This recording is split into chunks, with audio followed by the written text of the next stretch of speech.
লুটপাটের কোন স্বর্গরাজ্যে ছিলাম আমরা। পিরোজপুর, ওখানে এক এমপি ছিলেন, নাম হলো মহারাজ। মহারাজ তার শাসন আমলে, বিগত ফ্যাসিস্ট আমলে পিরোজপুরে শুধুমাত্র এলজিডি ডিপার্টমেন্টের ৩,৫০০ কোটি টাকার কাজ কাগজে কলমে দেখিয়েছে হয়ে গেছে, অথচ ১০০ টাকা কাজ হয়নি।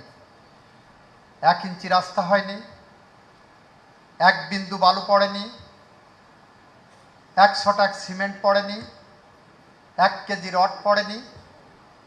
মহারাজের কাগজে কলমে ওখানকার সমস্ত অফিসাররা যোগসাজশি করে ৩,৫০০ কোটি টাকার কাজ দেখিয়ে লুটপাট করে নিয়ে চলে গেছেন। আরো কত কোটি টাকার কাজ যে বেগমপাড়ায় গেছে, আরো কত কোটি টাকার কাজ বিশ্বের দেশে দেশে বেগমপাড়া তৈরিতে ব্যবহার হয়েছে, তার কোনো হিস্সা নাই। তবে টাইমস ম্যাগাজিন, বিশ্ববিখ্যাত টাইমস ম্যাগাজিন, তাদের একটা প্রতিবেদনে বলেছেন ১৬ বছরে বাংলাদেশ থেকে ডকুমেন্টেড অবৈধ অর্থ পাচার হয়েছে $২৩৪ বিলিয়ন। টাইমস ম্যাগাজিনের তথ্য এটা আমার তথ্য না।